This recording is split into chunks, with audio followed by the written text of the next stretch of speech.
আচ্ছা, তোমাদের প্রথম কনভার্সনের কোয়েশ্চেনটা একটু ক্যালকুলেশনটা আগের দিন বলে দিয়েছিলাম কিভাবে করতে হয়। তো সেটা একটু ট্রাই করো, যেখানে এনএনপি কে কনভার্ট করতে হবে into GNP FC, net national product কে কনভার্ট করবে into gross national product at factor কস্টে। ইকুয়েশনটা কি দাঁড়াবে সেই ইকুয়েশনটা একটু ক্যালকুলেট করে আমাকে বলো, তারপর আমি ডিসকাস করছি।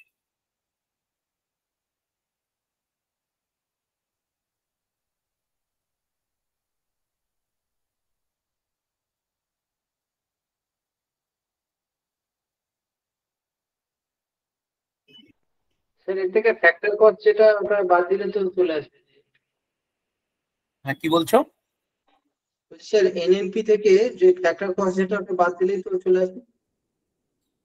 হ্যাঁ, বলো। বলছি স্যার এনএমপি থেকে ফ্যাক্টর কস্টটা বাদ দিলে। না, ফ্যাক্টর কস্টটা কি করে বাদ দেবে? তোমাকে তো গ্রস ন্যাশনাল প্রোডাক্টের ফ্যাক্টর কস্টই বের করতে বলেছে। আগের দিন যেটা বলেছিলাম সেই টেকনিকটা একটু ভাবো, যে লেটার গুলো ভরে দিয়ে conversion. Sir plus depreciation minus net indirect tax. আচ্ছা, দাঁড়াও। এনএনপি প্লাস ডেপ্রিসিয়েশন কস্ট, ঠিক আছে, তারপর মাইনাস এনআইটি মানে net indirect tax minus indirect tax is equal to GNP factor cost. Indirect tax minus করবে, আর কিছু করার দরকার পড়বে না। ফ্যাক্টর কস্ট অ্যাড করব, সাবসিডি অ্যাড আমরা স্যার বললাম নেট ইনডাইরেক্ট ট্যাক্স, এই জন্য বলেছিলাম স্যার। ও আচ্ছা, নেট ইনডাইরেক্ট ট্যাক্স বলেছিল। আচ্ছা, তো এটা একটু বলে দিই, যারা বললে ঠিকই বলেছো, বাকিদের জন্য একটু বলে দিই যে এনএনপির সাথে ডেপ্রিসিয়েশন কস্টকে যখন আমরা অ্যাড করছি, তখন নেট ভ্যালুটা, নেট ন্যাশনাল প্রোডাক্টটা হয়ে যাচ্ছে গ্রস ন্যাশনাল প্রোডাক্ট। আমরা সাধারণভাবে যেটা জানি যে গ্রস ভ্যালু থেকে ডেপ্রিসিয়েশন কস্ট মাইনাস করলে নেট ভ্যালু পাওয়া যায়। ফলে নেট ভ্যালুর সাথে ডেপ্রিসিয়েশন কস্টটাকে যদি আমরা অ্যাড করি তাহলে গ্রস ভ্যালু পাবো। তাহলে এখানে এনএনপির সাথে ডেপ্রিসিয়েশন কস্টকে অ্যাড করলে এনএনপি হয়ে যাচ্ছে জিএনপি। এবার জিএনপি মানে আমরা জানি যে জিএনপি মানেই সেটা হচ্ছে জিএনপি অ্যাট মার্কেট প্রাইস। এবার এই কনভার্সন যেটা করতে বলেছে তাতে জিএনপি অ্যাট ফ্যাক্টর কস্ট বের করতে বলেছে। আগের দিন এটা তোমাদের বলেও ছিলাম। ফলে জিএনপি অ্যাট মার্কেট প্রাইস থেকে আমরা ইনডিরেক্ট ট্যাক্সটাকে যদি মাইনাস করি আর সাবসিডিকে যদি অ্যাড করি, তাহলে মার্কেট প্রাইসটা হয়ে যাবে ফ্যাক্টর কস্ট। আমরা পেয়ে যাব হচ্ছে gross national product at factor cost. এই ধরনের কনভার্সন রিলেটেড কোয়েশ্চেন যখন থাকবে, যেটা আগের দিন আমি বলেছিলাম, আজকে আরেকবার বলে দিই, যে এইভাবে তো convert NNP into GNP FC এইভাবে প্রশ্ন থাকবে না এমসিকিউ স্ট্রাকচারে। তো এমসিকিউ স্ট্রাকচারে প্রশ্ন যেটা থাকতে পারে সেটা হচ্ছে এরকম, যে net national product is denoted by, বা এখানে প্রশ্ন এরকম হতে পারে যে which of the following denotes NNP. এটা বলে তোমাদের চারটে অপশন থাকবে, সেই অপশনের মধ্যে এই একটা অপশন থাকবে যেখানে এই ইকুয়েশনটা দেখতে পাবে, দিস ওয়ান, এই ইকুয়েশনটা দেখতে পাবে। সুতরাং এই ইকুয়েশনটা তোমাদের কারেক্ট আনসার হিসেবে চুজ করতে হবে। তবে একটা কথা বলে রাখি, যে এরকম হতেই পারে যে NNP plus depreciation cost minus indirect tax plus subsidy এই অর্ডারে নাও থাকতে পারে অপশনটা। কারণ এখানে এরকম কোনো ফিক্সড অর্ডার মেনটেন করার কোনো প্রয়োজন পড়ে না। জিনিসটা এরকমও ভাবা যেতে পারে যে এনএনপি, এটাকে আমরা যদি অন্যরকম ভাবে চিন্তা করি, তাহলে এনএনপি মানে হচ্ছে এনএনপি অ্যাট মার্কেট প্রাইস। তাই প্রথমে আমরা এটাকে এরম ভাবেও করতে পারি, এনএনপি অ্যাট মার্কেট প্রাইস থেকে ইনডিরেক্ট ট্যাক্স মাইনাস করি যদি, আর সাবসিডি যদি অ্যাড করি, তাহলে এই কাজটা করলে আমরা এখানে পেয়ে যাব এনএনপি অ্যাট ফ্যাক্টর কস্ট। এবার তার সাথে আমরা অ্যাড করতে পারি ডেপ্রিসিয়েশন কস্ট, ফলে প্লাস ডেপ্রিসিয়েশন কস্ট, ফলে অপশনটা এরকম ভাবেও আসতে পারে। এই ধরনের কনভার্সন রিলেটেড কোয়েশ্চেন যদি আসে তাহলে কনভার্সনটা কি করতে দিচ্ছে সেটা দেখে নেবে শুধু, এবং অপশনস যেগুলো আছে অপশনস গুলোর দিকে একেবারেই তাকাবে না। 4 রকম ফর্মুলা ওইভাবে ডিটেক্ট করা যায় না। এই ধরনের কনভার্সনের কোয়েশ্চেন আনসার করতে গেলে জাস্ট কনভার্সন কি করতে বলছে, কার থেকে কাকে কনভার্ট করতে বলছে, এইটা শুধু বুঝে নিয়ে সেটাকে এই টেকনিকটা ফলো করে রাফে ক্যালকুলেশনটা করে নেবে, এবং রাফে ক্যালকুলেশনটা করার পর যে ফর্মুলাটা পেলে সেই ফর্মুলাটাকে ম্যাচ করাবে উইথ দ্য গিভেন অপশনস, তবেই কিন্তু কম সময়ে কারেক্টলি অপশনটাকে বা আনসারটাকে আইডেন্টিফাই করতে পারবে। কনভার্সন গুলো ন্যাশনাল ইনকামের ক্ষেত্রে খুব গুরুত্বপূর্ণ, তাই দুটো আমি তোমাদের ফর এক্সাম্পল দেখিয়ে দিলাম। আসি আমরা পরের কোয়েশ্চেনে। What are the funds that are set aside by banks as fraction to the loans known as? What are the funds that are set aside by the banks as fraction to the loans known as? চারটে option রয়েছে: NPA coverage ratio, loan default ratio, provisioning coverage ratio আর credit exposure ratio. একটা bank তারা যে amount of loan issue করে সেই amount of লোনের একটা সার্টেন ফ্র্যাকশন বা পার্সেন্টেজ তারা আলাদা একটা ফান্ড হিসাবে মেনটেন করে। একটা ব্যাংক যত টাকার লোন দিচ্ছে সেই লোনের একটা certain percentage as a separate fund তারা মেনটেন করে। লোনের পার্সেন্টেজ হিসাবে যে ফান্ডটা মেনটেন করছে সেই ফান্ডটাকে কি বলা হয়?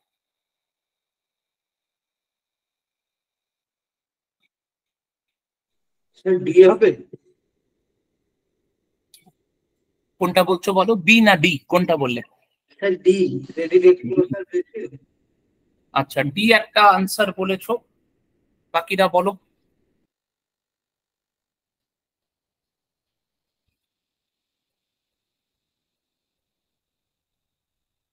ডি ছাড়া আর অন্য কোনো আনসার যদি কারোর মনে হয় বলো। Sir C. সি।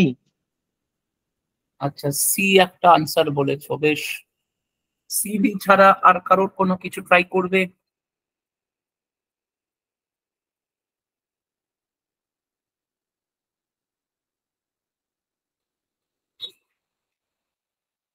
আচ্ছা, আনসারটা বলে দিই। এখানে যে কটা অপশনস রয়েছে তার মধ্যে as per question correct answer হচ্ছে সি, অর্থাৎ provisioning coverage ratio. Provisioning coverage ratio যে বললে সেটার জন্য একটুখানি আমাকে এক্সপ্লেন করো যে কোয়েশ্চেনের পার্সপেক্টিভ থেকে প্রভিশনিং কভারেজ রেশিও এই দুটোকে কিভাবে রিলেট করবে, বা প্রভিশনিং কভারেজ রেশিওটা কি কেন মনে হচ্ছে যে একটা ব্যাংক তার লোনের একটা সার্টেন পার্সেন্টেজ ফান্ড হিসাবে আলাদাভাবে মেনটেন করবে?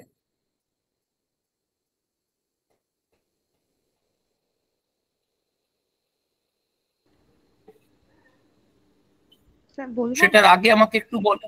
হ্যাঁ বলো।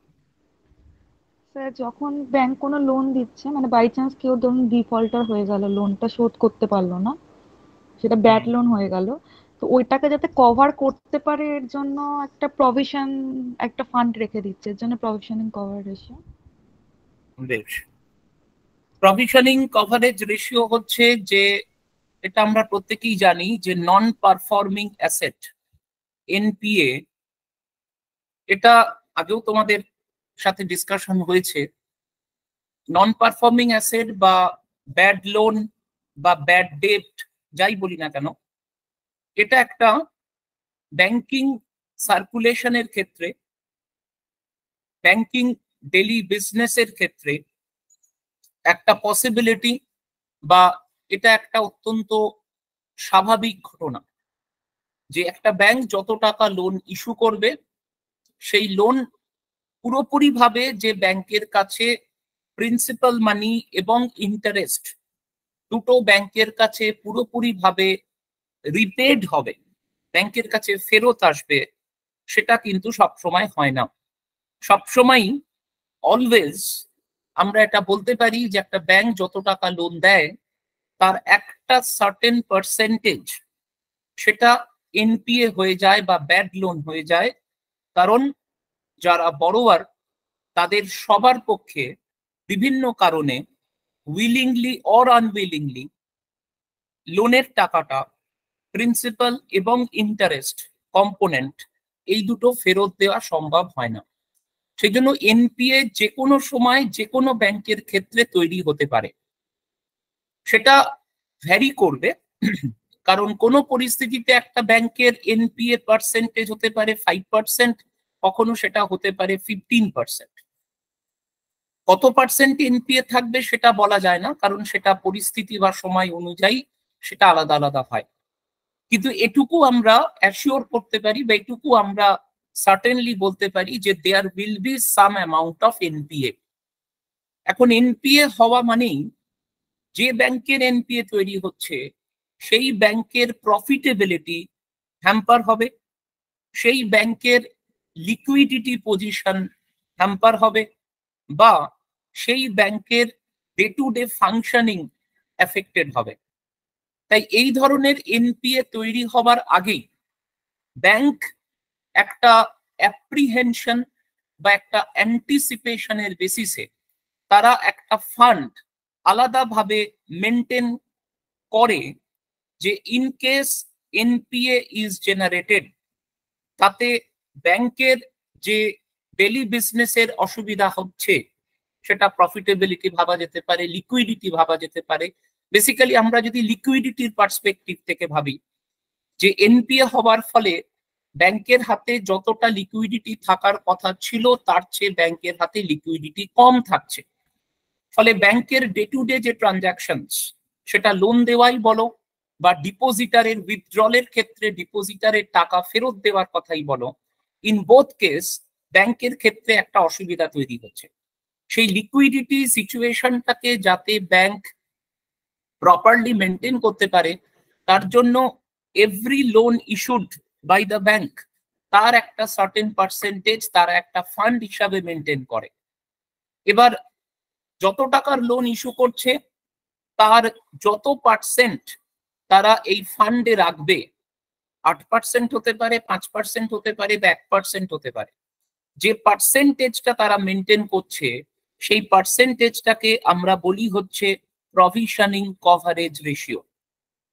এখন এই প্রভিশনিং কভারেজ রেশিও একটা ব্যাংক কতটা মেনটেন করবে অর্থাৎ তার পার্সেন্টেজটা কি হবে সেটা কিন্তু দুটো জিনিসের ওপর নির্ভর করে, এটা একটু জেনে রাখবে। প্রথমত হচ্ছে যে একটা ব্যাংক তারা বিভিন্ন ধরনের লোন দেয়, এই বিভিন্ন ধরনের লোনের ক্ষেত্রে প্রভিশনিং কভারেজ রেশিও বা প্রভিশনিং কভারেজ রেট এটা কিন্তু আলাদা আলাদা হয়। অর্থাৎ যদি একটা ব্যাংক তারা হাউস লোন প্রোভাইড করে তাহলে যত টাকার হাউস লোন প্রোভাইড করেছে সেই তত টাকার হাউস লোন অ্যামাউন্টের একটা সার্টেন পার্সেন্টেজ তারা ফান্ড হিসাবে রাখবে।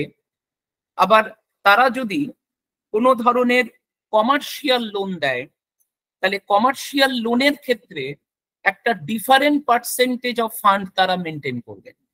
সুতরাং এটা এই প্রভিশনিং কভারেজ রেশিওটা ভ্যারি করে from one type of loan to another type of loan. কিন্তু তার সাথে সাথে আরেকটা জিনিস মনে রাখা দরকার, সেটা হলো একটা ব্যাংক তারা একটা পার্টিকুলার ক্যাটাগরি অফ লোনের ক্ষেত্রে কত পার্সেন্ট প্রভিশনিং কভারেজ রেশিও রাখবে সেটা কিন্তু ব্যাংকের ডিসক্রিয়েশন নয়, সেটা কিন্তু ব্যাংকের নিজস্ব ডিসিশন নয়। It is actually stipulated or it is mandated by RBI. অর্থাৎ RBI category wise provisioning coverage rate বা রেশিও অ্যানাউন্স করে দেয় যে ক্যাটাগরি অফ লোনের ক্ষেত্রে যত percent provisioning coverage ratio RBI বলে দেয়, প্রত্যেকটা ব্যাংকে সেই ধরনের লোনের ক্ষেত্রে এক্স্যাক্টলি সেই percentage of provisioning coverage ratio maintain করতে হয়। এবং অনেক ক্ষেত্রে একটা ব্যাংকের হাতে যদি সুযোগ থাকে, তাহলে bank RBI stipulated provisioning coverage রেশিওর থেকেও বেশি মেনটেন করলেও করতে পারে। সেটা ব্যাংকের ফাইন্যান্সিয়াল লিকুইডিটি বা তার ফাইন্যান্সিয়াল স্ট্রেংথের উপর নির্ভর করছে। ফলে একটা bank RBI stipulated provisioning coverage রেশিওর কম রেশিও মেনটেন করতে পারে না, তারা আইদার ওই রেশিওর ইকুয়াল মেনটেন করবে বা তার চেয়ে বেশি মেনটেন করবে। এবং এর সাথে আরো একটা জিনিস বলে দিই, সেটা হচ্ছে ব্যাংকগুলোকে, প্রত্যেক ধরনের ব্যাংকগুলোকে তাদের কিন্তু আরবিআই এর কাছে যে রিপোর্ট পাঠাতে হয়, রিপোর্ট বলতে গেলে আমরা যেটাকে বলতে পারি অ্যানুয়াল ফাইন্যান্সিয়াল স্টেটমেন্ট, প্রতি বছরে প্রত্যেক ফিনান্সিয়াল ইয়ারের জন্য ব্যাংকগুলোকে আরবিআই এর কাছে একটা অ্যানুয়াল ফিনান্সিয়াল স্টেটমেন্ট পাঠাতে হয় বা অ্যানুয়াল ফিনান্সিয়াল রিপোর্ট পাঠাতে হয়, হোয়াট এভার ইট ইজ। তো অ্যানুয়াল ফাইন্যান্সিয়াল স্টেটমেন্ট হোক বা অ্যানুয়াল ফাইন্যান্সিয়াল রিপোর্ট হোক, সেই রিপোর্টে কিন্তু তাদের ইন ডিটেল দেখাতে হয় যে over this whole financial year তারা আরবিআই এর স্টিপুলেটেড প্রভিশনিং কভারেজ রেশিওটা মেনটেন করেছে কি করেনি। ইন কেস যদি দেখা যায় যে provisioning coverage ratio bank maintain করেনি, সেক্ষেত্রে আরবিআই কিন্তু সেই ব্যাংককে পেনালাইজ করে বা করতে পারে। So that is the provisioning coverage ratio. আমরা আসছি পরের কোয়েশ্চেনে। স্যার বলো। স্যার, এই প্রভিশনিং কভারেজ রেশিও আর ক্যাপিটাল অ্যাডিকুয়েসি রেশিওটা কি সেম? না, ক্যাপিটাল অ্যাডিকুয়েসি রেশিও হচ্ছে একটা ব্যাংকের দু ধরনের ক্যাপিটাল থাকে, একটা টায়ার 1 ক্যাপিটাল, একটা টায়ার 2 ক্যাপিটাল। এই দু ধরনের ক্যাপিটালের টোটালটাকে ধরা হয় ব্যাংকের টোটাল ক্যাপিটাল। এবার এই টোটাল ক্যাপিটাল আর ব্যাংকের risk weighted assets, risk weighted assets অর্থাৎ একটা ব্যাংক যে বিভিন্ন ধরনের লোন দেয়, সেই লোনের একটা রিস্ক ওয়েটেড অ্যাভারেজ বের করা হয়। সেই রিস্ক ওয়েটেড অ্যাভারেজের যে অ্যামাউন্টটা বেরোবে আর ব্যাংকের হাতে যতটা ক্যাপিটাল আছে, এই দুটোর রেশিও, বা এটাকে এভাবেও ভাবা যেতে পারে যে ব্যাংকের হাতে যতটা ক্যাপিটাল আছে সেটা রিস্ক ওয়েটেড অ্যাসেটের কত পার্সেন্ট, এইটাকেই আমরা বলি হচ্ছে capital adequacy ratio. Sir risk weightage রেশিওটা তো স্যার ওই ব্যাসেল নর্ম অনুযায়ী হয় তো?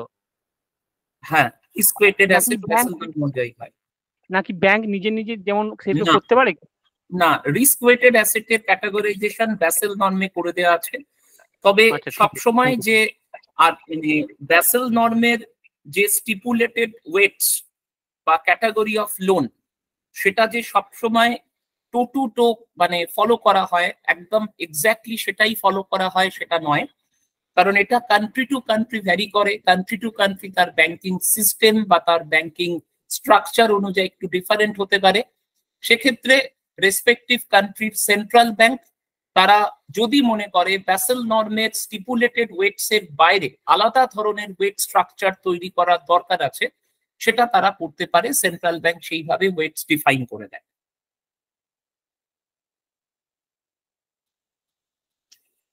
আচ্ছা, পরের কোয়েশ্চেনে আসি।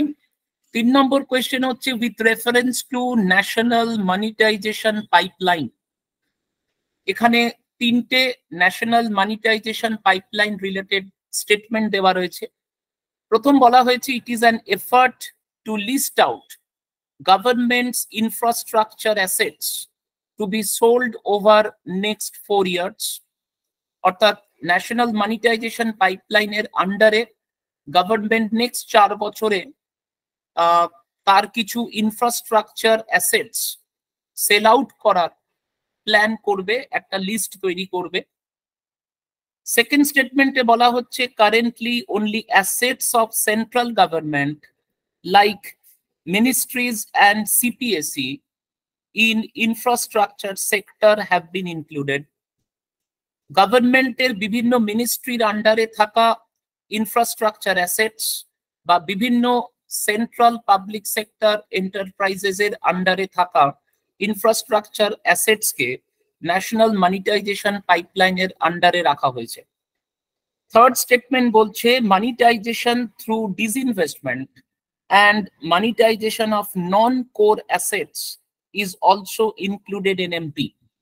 অর্থাৎ এই প্ল্যানের আন্ডারে গভর্নমেন্ট ডিসইনভেস্টমেন্ট করবে প্লাস নন কোর অ্যাসেটস এর মনিটাইজেশন করবে, সেটাও এই পাইপলাইন প্রজেক্টের আন্ডারে ইনক্লুডেড। তিনটে স্টেটমেন্ট দেওয়া আছে, কোন স্টেটমেন্টটা কারেক্ট এবং কেন কারেক্ট, বা যে স্টেটমেন্টটা ইনকারেক্ট হবে সেটা কেন ইনকারেক্ট, এইটা আমাকে একটু বলবেন।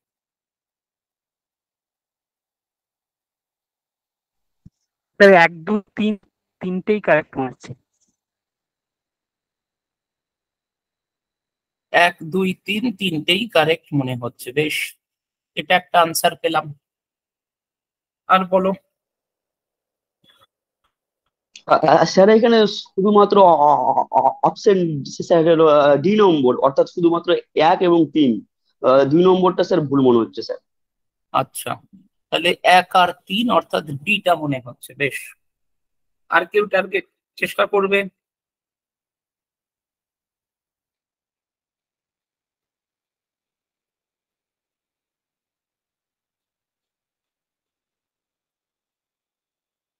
আচ্ছা, একটু বলি, এই কোয়েশ্চেনটা অ্যাটেম্প করতে গেলে ন্যাশনাল মনিটাইজেশন প্ল্যান ব্যাপারটা কি এটা সম্পর্কে একটু ডিটেলে জানতে হবে।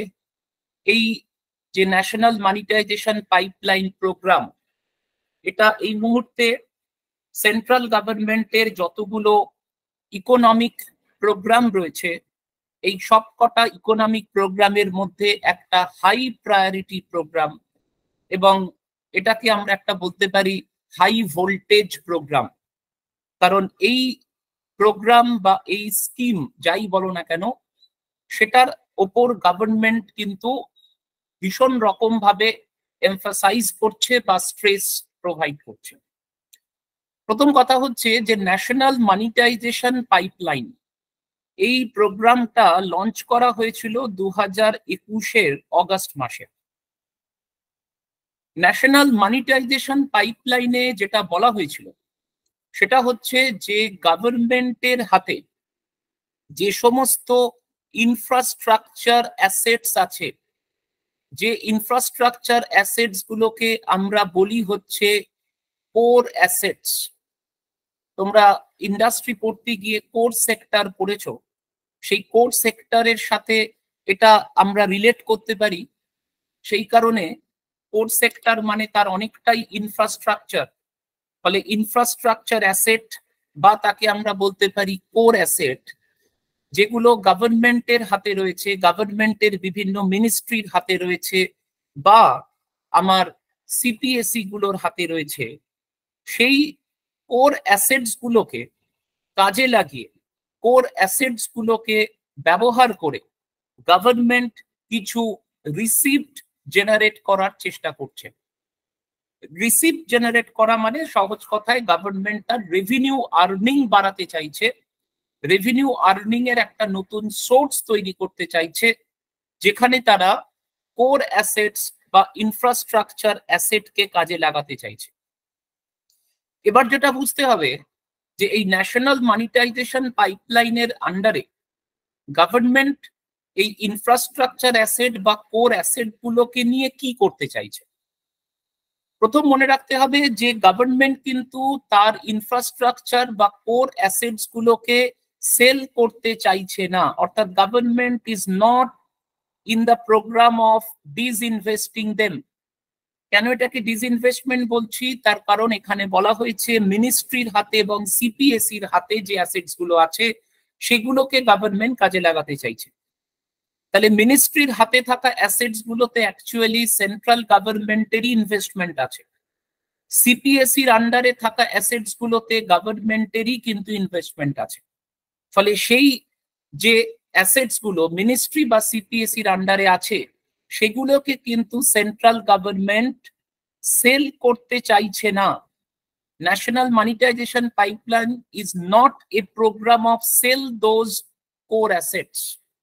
ফলে ডিসইনভেস্টমেন্ট করার কোন রকম প্রোগ্রাম গভর্নমেন্টের নেই আন্ডার ন্যাশনাল মনিটাইজেশন পাইপলাইন। এছাড়া আমরা যদি বলি যে monetization of non core asset, প্রথমেই বলে দিয়েছি national monetization pipeline is all about the core assets. Non core অ্যাসেটের ব্যাপারে এখানে কোনো কিচ্ছু বলা নেই, এরকম কোনো প্রভিশন নেই। তাহলে এখানে বুঝতেই পারছো যে থার্ড যে স্টেটমেন্টটা, সেই স্টেটমেন্টটা কোনো দিক থেকেই কিন্তু কারেক্ট হচ্ছে না। এবং প্রথম দুটো স্টেটমেন্ট অবভিয়াসলি কারেক্ট হচ্ছে, কারণ কোর অ্যাসেটস কে মনিটাইজ করতে চাইছে গভর্নমেন্ট, এবং একই সাথে কোন অ্যাসেটস গুলোকে, যেগুলো মিনিস্ট্রি বা সিপিএসির হাতে আছে। এবার যেটা আসল জিনিসটা বোঝার এই পাইপলাইন প্রোগ্রামটাকে জানতে গেলে, সেটা হচ্ছে কোর অ্যাসেটস গুলোকে গভর্নমেন্ট সেল না করে কিভাবে সেগুলো থেকে রেভিনিউ জেনারেট করতে চাইছে। গভর্নমেন্ট এই পাইপলাইন প্রোগ্রামের আন্ডারে ইনভলভ করতে চাইছে প্রাইভেট সেক্টরকে, যেখানে প্রাইভেট সেক্টরের হাতে এই কোর অ্যাসেটস বা ইনফ্রাস্ট্রাকচার অ্যাসেটস গুলোকে গভর্নমেন্ট ট্রান্সফার করে দেবে। গভর্নমেন্টের হাতে থাকা কোর অ্যাসেটস গুলোকে গভর্নমেন্ট ট্রান্সফার করবে টু দ্য প্রাইভেট সেক্টর। কিন্তু ট্রান্সফার করা মানে not to sell them out. Transfer করা মানে হচ্ছে প্রাইভেট সেক্টরকে শুধুমাত্র এই ট্রান্সফার করার মধ্যে দিয়ে রাইট টু ইউজ এই পাওয়ারটা দিচ্ছে।